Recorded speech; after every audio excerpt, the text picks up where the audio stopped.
Sputnik photo agency, Reuters. U.S. President Donald Trump shakes hands with Russian Foreign Minister Sergei Lavrov on July 7, 2017, as Russian President Vladimir Putin looks on.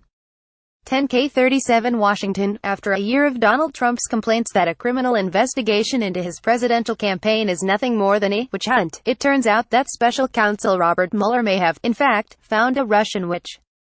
In the final months before the 2016 election, top Trump campaign aide Rick Gates was in contact with a former member of Russian military intelligence whose background he knew about, according to a new court filing by Mueller's office.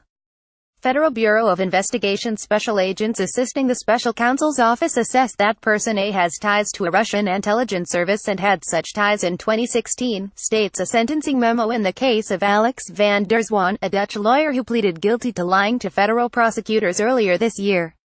The White House press office did not respond to HuffPost queries about the memo in light of Trump's repeated questioning of the legitimacy of Mueller's investigation. Press Secretary Sarah Huckabee Sanders did offer the standard White House blanket denial that Trump or his campaign had done anything wrong.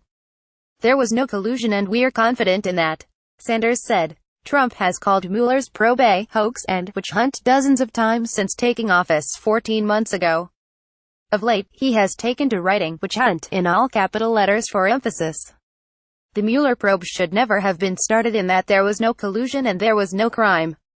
It was based on fraudulent activities and a fake dossier paid for by crooked Hillary and the DNC, and improperly used in FISA court for surveillance of my campaign. Witch hunt, he tweeted on March 17. 2 days later, he tweeted, a total witch hunt with massive conflicts of interest. The new document, filed late Tuesday, is the most recent tidbit to emerge from Mueller's closely guarded investigation, which so far has produced 5 guilty pleas and indictments of 14 others, including 13 Russians who worked to help elect Trump as well as the former chairman of Trump's campaign, Paul Manafort. Gates was Trump's deputy campaign chairman and later the campaign's liaison to the Republican National Committee. Manafort and Gates were also business partners in efforts to help pro-Russian politicians in Ukraine, and their indictments accused them of money laundering in that work.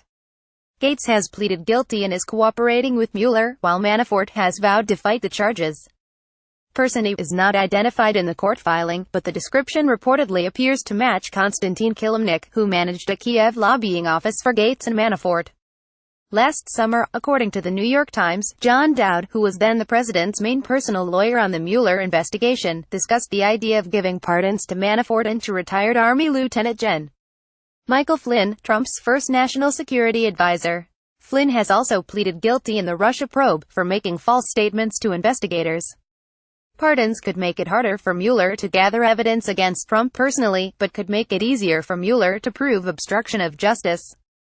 Dowd denied the pardon story in a brief phone interview with HuffPost on Wednesday. I didn't have discussions, he said, before hanging up. At Wednesday's press briefing, Sanders referred all questions about any pardon discussions to a statement from Ty Cobb, the lawyer handling the Mueller probe for the White House. His statement also denied that there had been any talk of pardons. The U.S. intelligence community concluded during the 2016 campaign that not only was Russia interfering in the U.S. election, but it was actively trying to help Trump and hurt Democratic nominee Hillary Clinton. The FBI began its probe of possible collusion between the Trump campaign and the Russians well before Election Day. Control of the investigation was shifted to Mueller after Trump fired then FBI Director James Comey in May 2017. Soon after, the president told NBC News as well as senior Russian officials visiting the Oval Office that he had done so because of the investigation. Download. Do you have information you want to share with HuffPost? Here's how. SV Date senior White House correspondent, HuffPost.